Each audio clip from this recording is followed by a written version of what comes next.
Alan Wilson was born in 1932 in Cardiff, Wales.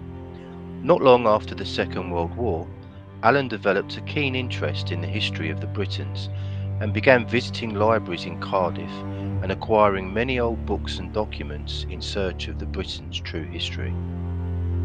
A few years later, Alan Wilson met Baron Blackett while they were both researching Welsh antiquities in Cardiff. They quickly decided to pool their efforts together in order to speed up their progress. After several decades of meticulous historical research, they made their incredible discoveries known to the world in a series of books. These detail King Arthur I of the late 4th century and King Arthur II of the 6th century in prolific detail. Alan Wilson passed away in 2023 at the age of 91. His devotion to British history and the truth has inspired a new legion of researchers and authors to build upon his vast contribution to our magnificent history. At the beginning of 2025, Hieroglyphics published a new book authored by Alan Wilson called Pyramid: Secrets of an Ancient Marvel. For those fascinated by ancient history, spirituality, or the enduring mystique of the pyramids, this book is an essential read. Joining me today to analyse its contents is Hugh Evans, author of the 3 books on the star maps of Gwynedd.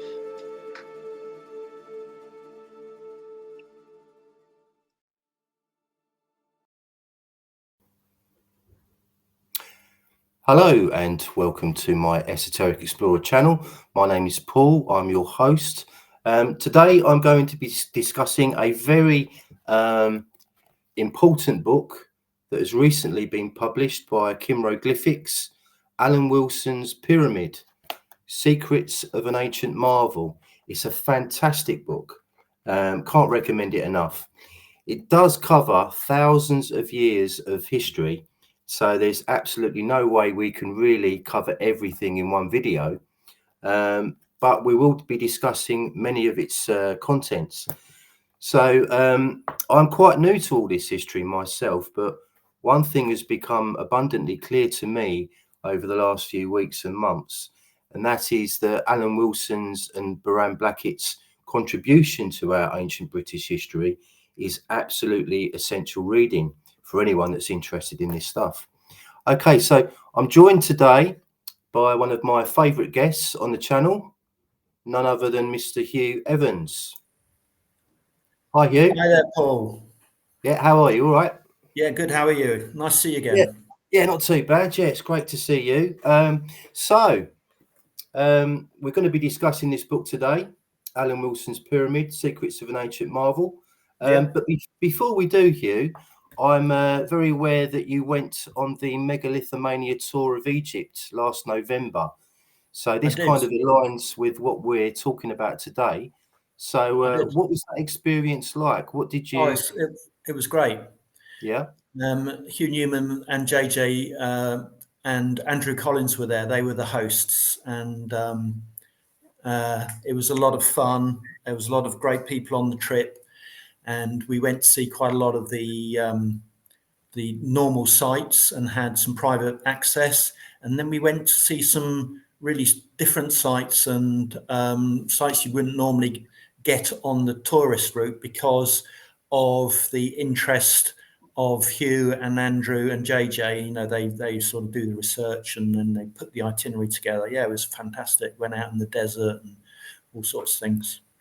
What was the highlight for you? Oh dear, that's really difficult to narrow that down. I mean, we had a private access. The whole group had a private access into the Great Pyramid at night, and they shut it to the public. And we went to all the different rooms, including the subterranean chamber, which I've never been in before. And you know, you can actually sort of get a sense of what they were trying to do and what they were making.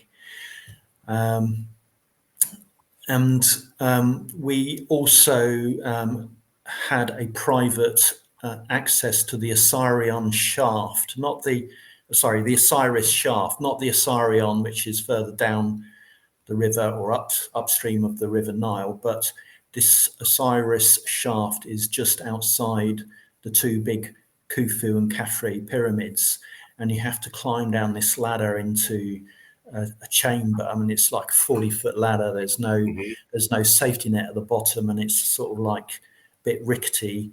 And then there's another ladder down, and there are some of these granite sort of boxes, commonly known as sarcophaguses or sarcophagi, but no bodies have ever been found in these things. So they're very strange, and great to see in situ and go and touch them and things like that. So yeah, fantastic. I can imagine.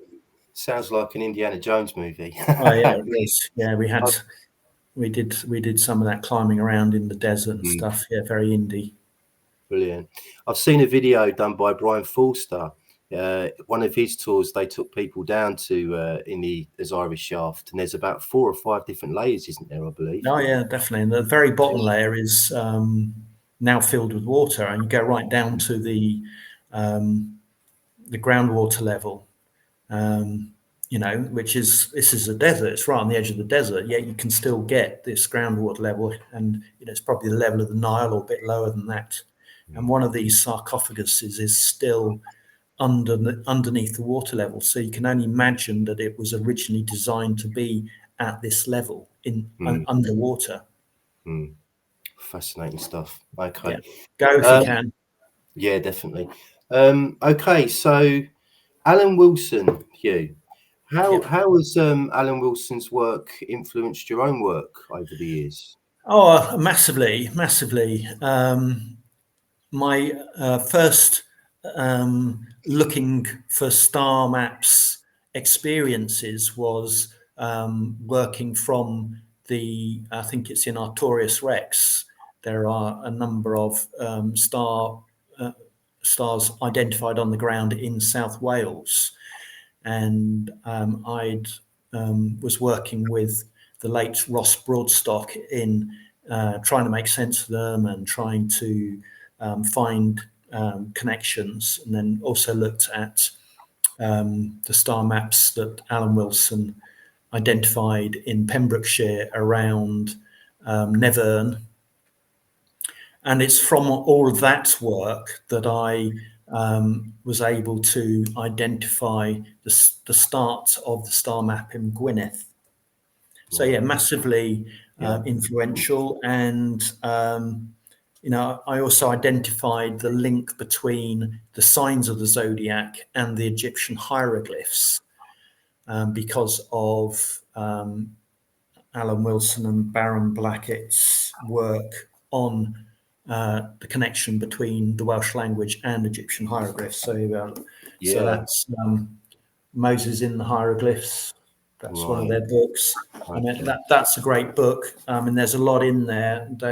They identify how to interpret Cleopatra and Alexander and a lot of other hieroglyphs. And a lot of that has been summarized in the Cymroglyphics book, which is available from Cymroglyphics, is it .org or .co.uk? But Ross Broadstock brought all of the work together, and you see that, but all of Alan Wilson and Baron Blackett's work together into one book so that you could use it more like a dictionary. And it really has started the ability for people to use the Welsh language phonetically, because every hieroglyph is not a letter. It is a phonetic component and has multiple uses in different contexts, much like the Welsh language does. Wow. That is a separate video on its own, I think. I'll have to maybe get you back on to discuss that further, because it's a fascinating subject. Okay, let's move on to Alan's book. So it's great to have some more detail and background to Akhenaten, Hugh, but who were the Hyksos? Who were the Hyksos? I mean, that's I don't think anybody really knows who the Hyksos were. Were they not a group of people that came to dynastic Egypt during one of the intermediate periods. So between the Middle Kingdom and the New Kingdom, I think. And as a result, we don't really know much about them because it was a period of great change and hiatus in Egypt. If I had to interpret what was going on, I would say that people from outside had come in and had tried to take over the lucrative throne of Pharaoh. Just like we know that in the Greek period, the Hellenic period, the Ptolemaic period or dynasty in after the New Kingdom, that we know they were Greeks because Ptolemy, one of Alexander the Great's generals, came after Alexander the Great had died, bringing Alexander the Great's body to Alexandria and took over the province of Egypt because it was extremely wealthy. So we know that for certain, but we don't know who the Hyksos were for certain. Okay, I think the official explanation for that is that they came from the Levant area of the Mediterranean, possibly. I think Levant in French means lever, or to rise, possibly. I'm not sure. So that's the official explanation, anyway. Would that concur with your research at all in any way? Well, I'm going to have a look now as we talk, but I think there is this tendency to say people were from an area and not really know. It's just useful to say that they were just from far enough away to be indistinct and not need to worry too much more. So Levant is French and it means rising, or the Levant, we know it as an area now, rising the east of the Orient. So there are the other meanings. So, that's a big area, the east. And I think it just means that we don't really know where they're from. Okay, brilliant. Right. So do you think the broader premise of Alan's book, that a culture pre-existed the Egyptians, and therefore the Akkadians, the Hebrews, etc. I mean, who was this culture? Were they the Druids who charted the heavens, say, 10,000 years ago?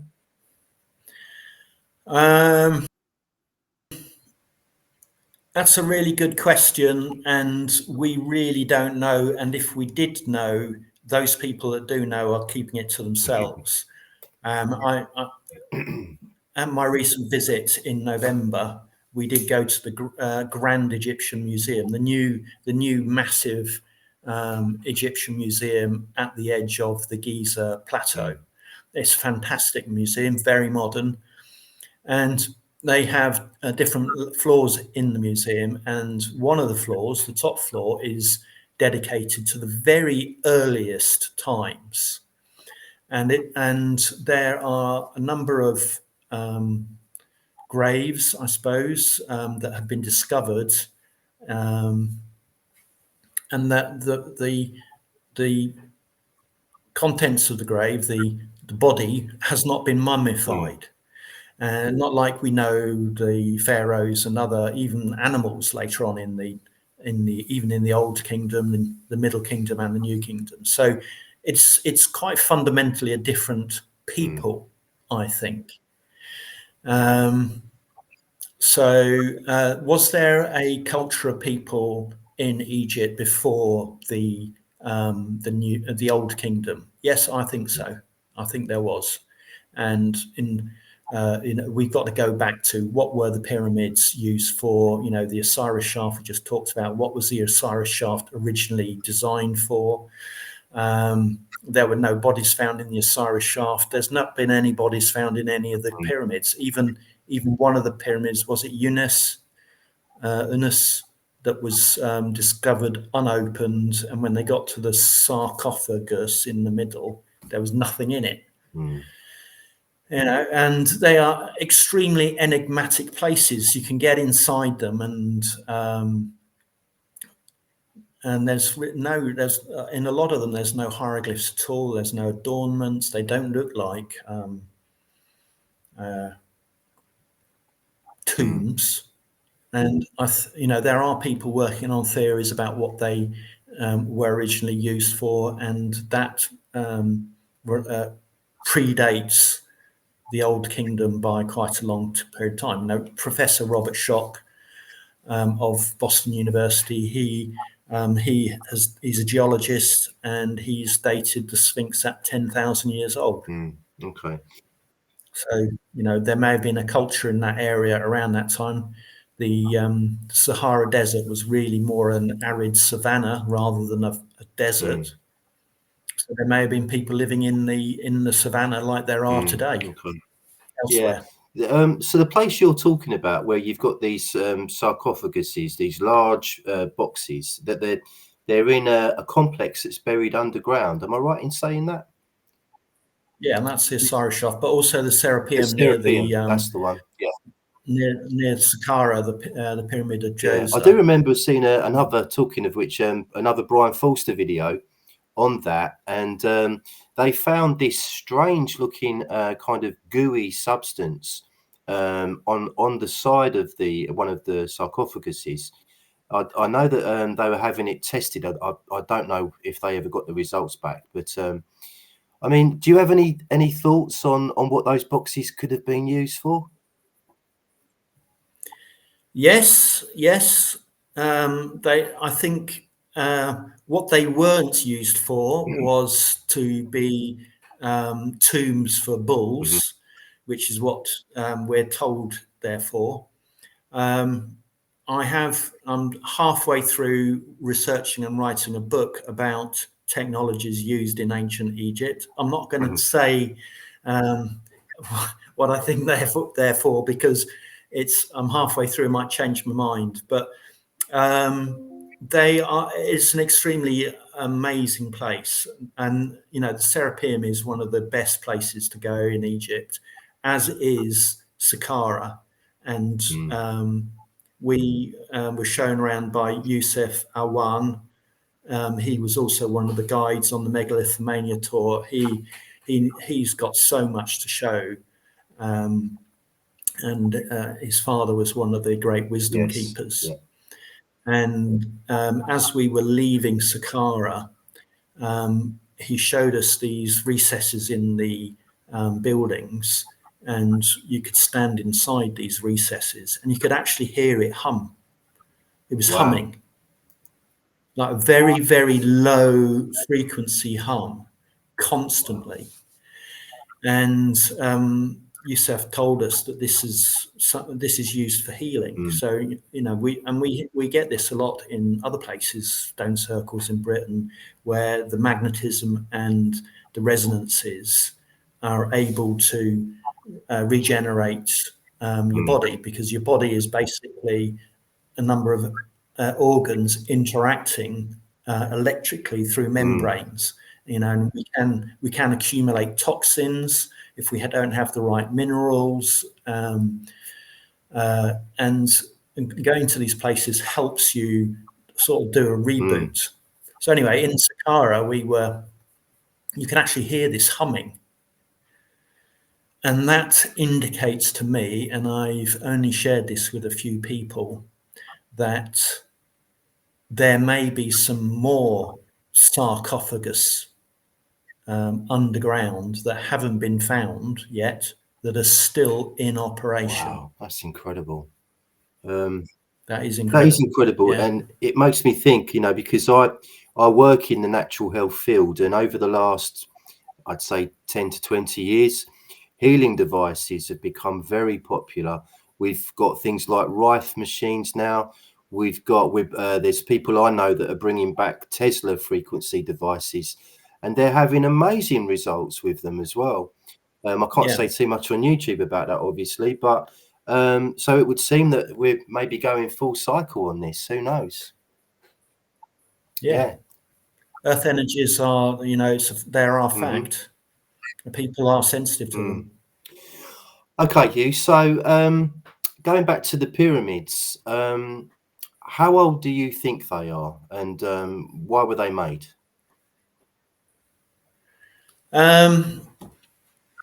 Well, I think they're contemporary to the Sphinx, so I don't think they are dynastic. Okay. I think they're 10,000 years old, maybe plus or minus a few thousand years, and it's very difficult to date them accurately. I know Ralph Ellis has done a lot of work based on the pavements and where on the pavements around the Great Pyramid, or one of the three on the Giza Plateau.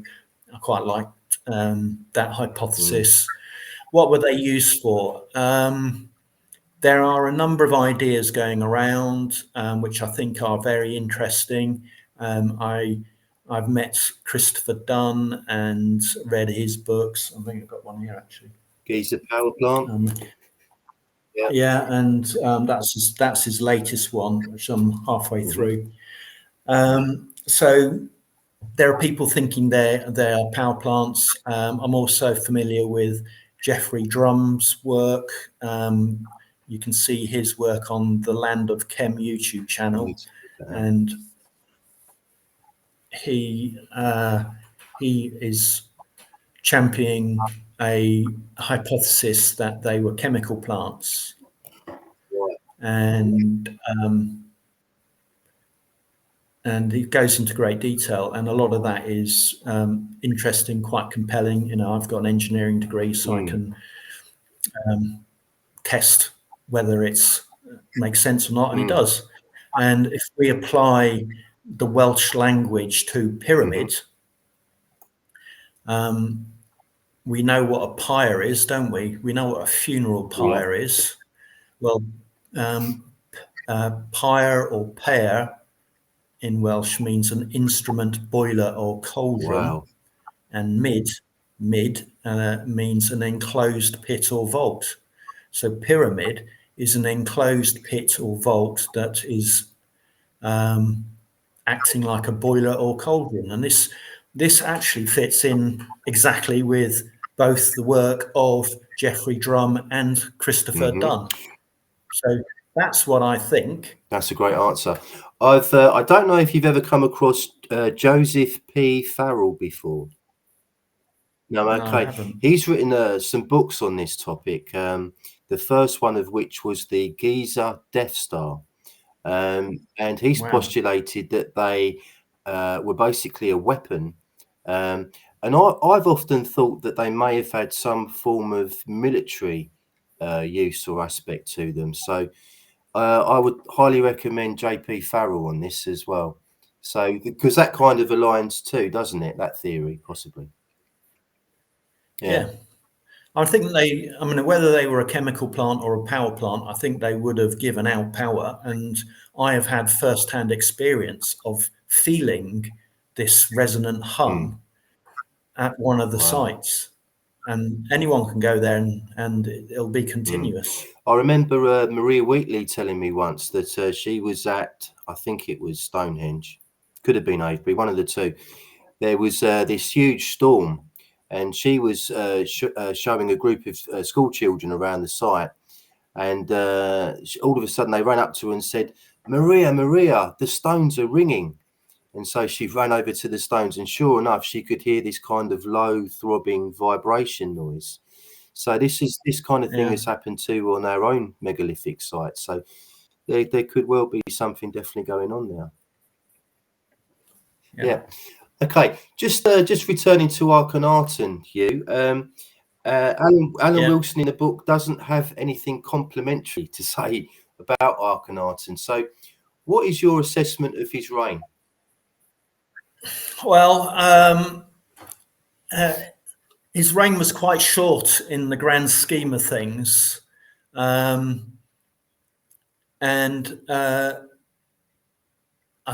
think there was a hiatus at the time because I think Akhenaten tried to implement a change in society. You know, he wanted to follow the Aten, which was the sun, and he tried to move the capital from where it was to a new city, and these changes were able to be implemented, but they were then reversed when his heir Tutankhamun came to the throne, and he didn't last very long. I think he was only like 18 or thereabouts when he died. But I think there was a great struggle going on between whoever was in the royal frame at that time, and the book Pyramid Secrets of an Ancient Marvel goes into all of those sort of like intrigues. But ultimately, I think Akhenaten was not successful. I think he was quite bold in trying to take on the priestly caste, but he ultimately failed. So I don't think he was successful. I think it was very interesting that he wanted to show his features as they were. We've got to assume that that's how he looked. It's quite a strange look, and he deviated from the previous dynastic ways of depicting pharaohs, all looking the same as previous pharaohs. So I think that was an important point. He wanted to establish his own origin and legacy, and not just present the previous sort of dynastic image. So he was trying to move away from the old Egyptian polytheistic theology and move towards a monotheistic theology. Yeah, I'm right in saying that. Yep. I think the priests wanted to maintain a polytheistic environment because it suited them. You know, they had control then. They all had their individual gods that they worshipped and their temples up and down the Nile, and they were able to extract as like a tithe from the people. As soon as you move to a monotheistic regime, all of these priests become redundant. You know, you can imagine they were incredibly upset by this. They suddenly lost their livelihoods, they'd lost their control, and they would have done anything, I think, to go back to the way it was. Absolutely. Okay, let's move on. So in chapter 5, Alan Wilson addresses a conundrum that has perplexed the greatest minds for millennia. What was the purpose of the pyramids? So, Hugh, what is your assessment of Alan Wilson's theory, and does it align with your own view? Well, we just outlined really from my experience and my reading what I think the pyramids were for. I don't actually think Alan Wilson is particularly clear on this point. He does not think the pyramids were tombs, which I think we're all in agreement with, because no dead body has ever been found in one.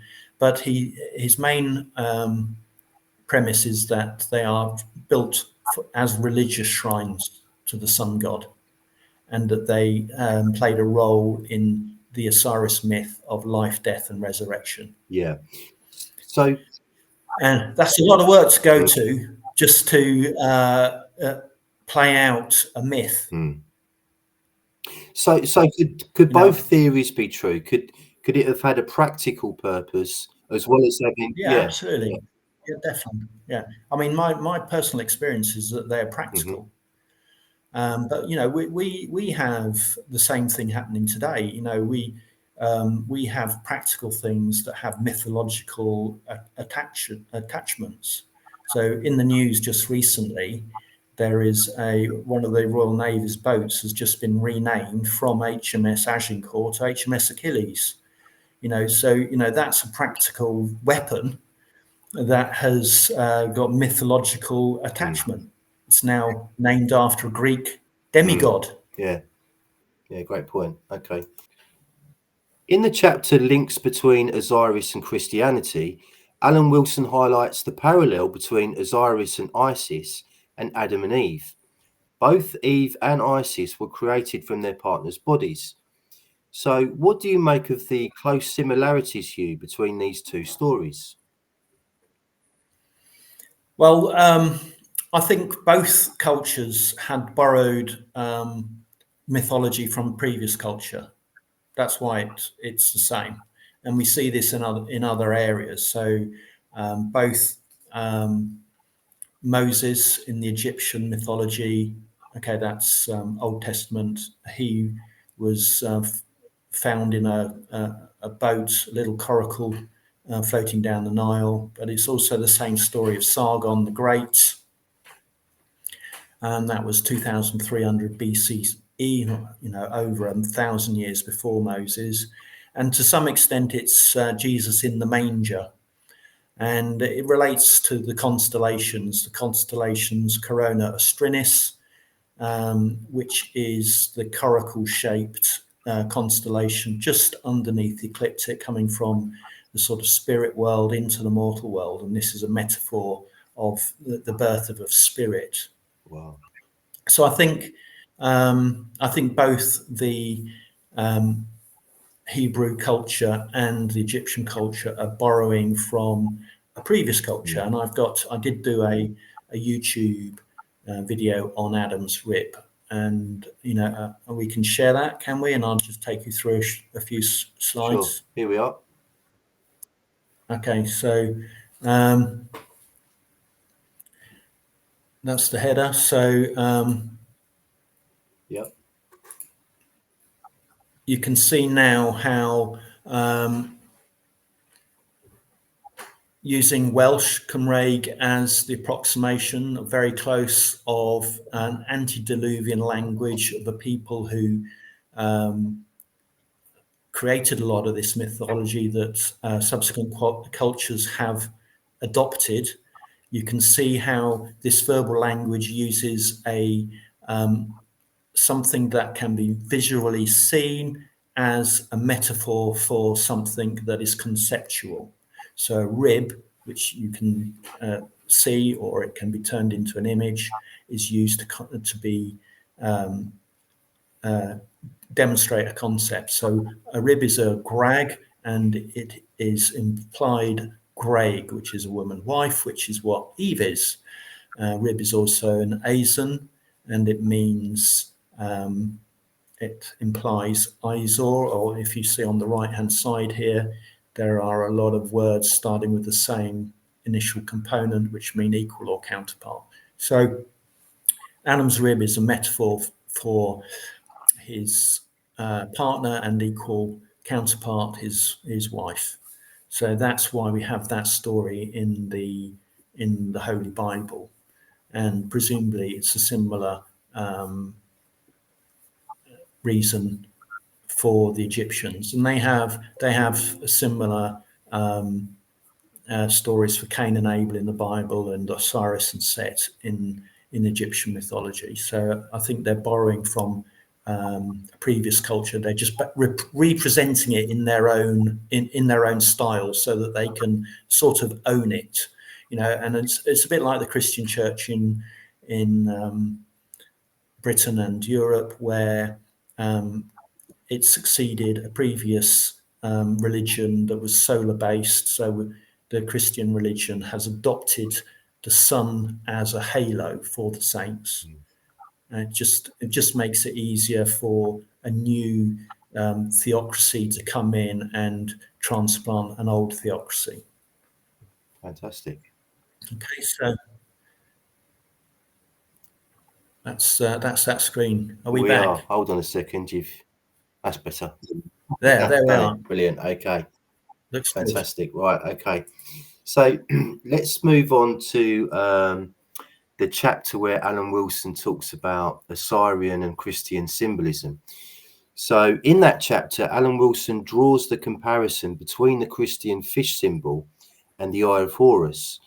The fish symbol has allegedly become synonymous with Jesus Christ because the phrase Jesus Christ, Son of God, Saviour, produces the acronym, which I will spell rather than try and pronounce. Ichthys. Thank you. What's that again? Ichthys. Ichthys. Ichthys. Thank you. It's like an ichthyosaurus. That which is it's basically Greek. It's Greek for fish. That's correct. Yeah. So the fish symbol is also the symbol for Pisces, and the age of Pisces began around the time of Christ's birth. The Eye of Horus is a magical symbol and a symbol of the legacy of just and fair rule left on earth by Osiris. So, what do you make of all this, Hugh? Would either of these two symbols held any relevance to Jesus Christ during his incarnation? I think certainly the phrase that produces the acronym Ichthys is sort of like a later let's make something up that sounds good, and it does, and it's useful. I'm not trying to make fun of anybody who has a religious belief, because it's all right for them in their context. And the age of Pisces has ended, and we've just started the age of Aquarius. So that all that's right. How people want to believe it in their own context is down to them. But I think a lot of this symbology is more recent, and I think the Judeo-Christian symbology is more recent than the Egyptian. And I have done I did do a YouTube video on the Eye of Horus, which again we can share and have a quick look at if you want. Yes, please. Okay, so let me just share. I need to share the screen again. Okay, screen share. And try this one. So you're going to have to just enable that. Can you see that now? It's on screen.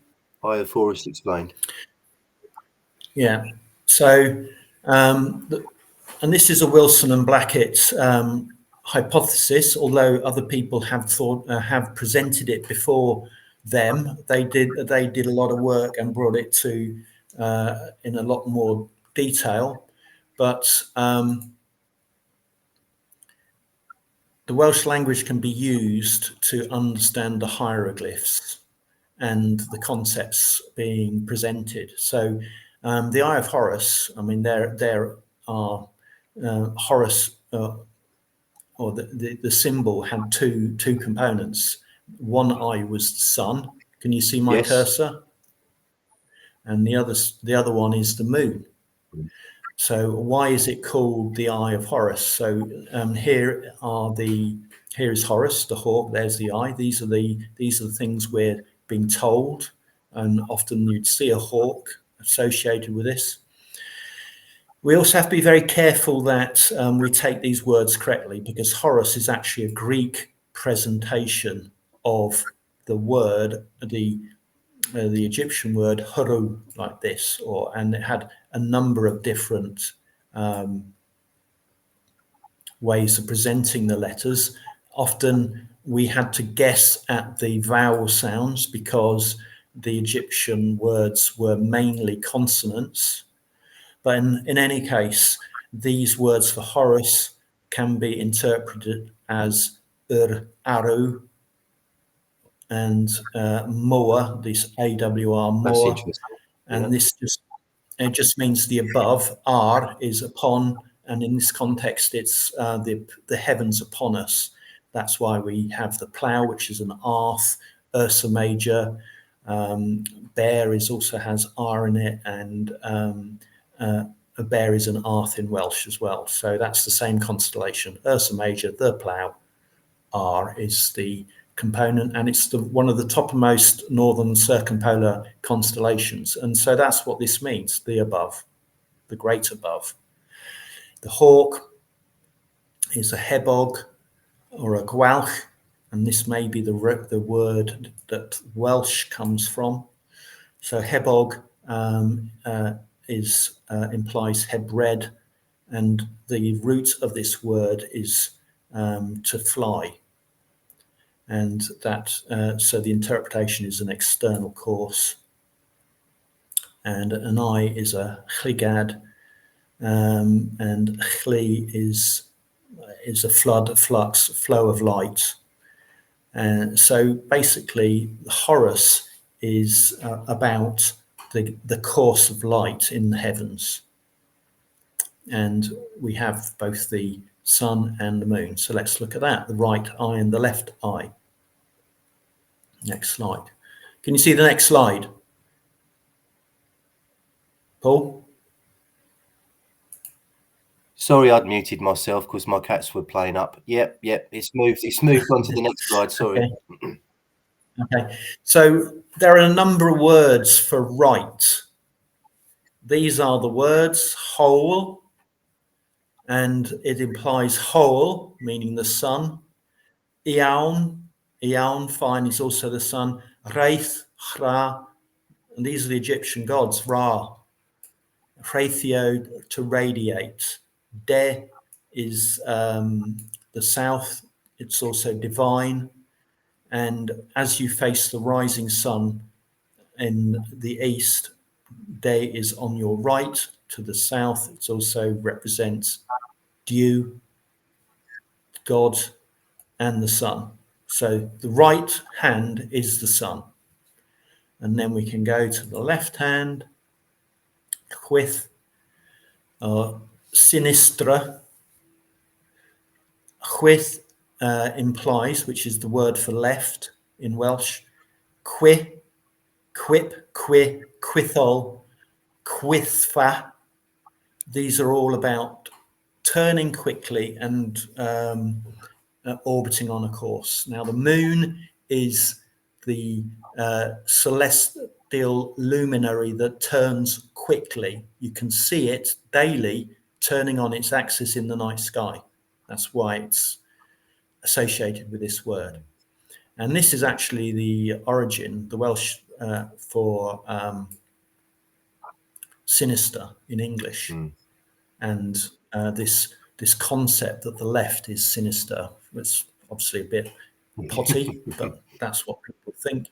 And this word is made up of two smaller words, sin and ustra. Ustra is a course, and sin is a small star. It's made of s, which means star, and un, meaning as a suffix small, sin, sinistra, small, the course of a small star. So this means the moon, and that's what the right and the left eyes of Horus mean. And this goes back right to proto-dynastic times. So there is not a time of Egyptian hieroglyphs where this is not a concept. There are later on in the New Kingdom or the Middle Kingdom, new concepts came to be presented, but the Eye of Horus goes right back to proto-dynastic times. So we have to look seriously at the possibility that it was inherited from a previous culture. Wow, that's absolutely fascinating. Right. Okay, stop sharing. I was just going to ask you about the name Moa. I'm probably not pronouncing that correctly. M-A-W-R. Moa. Thank you. Because there's a British ancient god called Beli Moa. Beli Moa, yes, around about 0 AD current era. There also seems to be, or it was a name or a title that the British royal family adopted around 2,000 years ago as well, I believe. So that I find that very. I think he was High King of Britain. There were sitting a number of kings in different regions, but Beli of Gwynedd was High King of Britain. Yeah. And so just to recap, so you think there's no real connection between the symbol of the fish in Christianity with the Eye of Horus? They're two different symbols. Yeah, I do. Yeah, I can see. I think Alan Wilson was trying to say that they look very, very similar. They do, yeah. They do look similar. There's no real connection. Other than a celestial connection, because definitely the great blooming period of Christianity, the first and second millennia of the current era, are the age of Pisces. And so there's definitely a celestial connection. Okay, brilliant. Okay, right. So, last question for you, Hugh. Near the end of the book, Alan Wilson suggests that when Joseph of Arimathea came to Britain and set up his church, the most probable site was Llandaff, which is in Cardiff, and not Glastonbury on the south banks of the River Severn. So, what are your thoughts on that?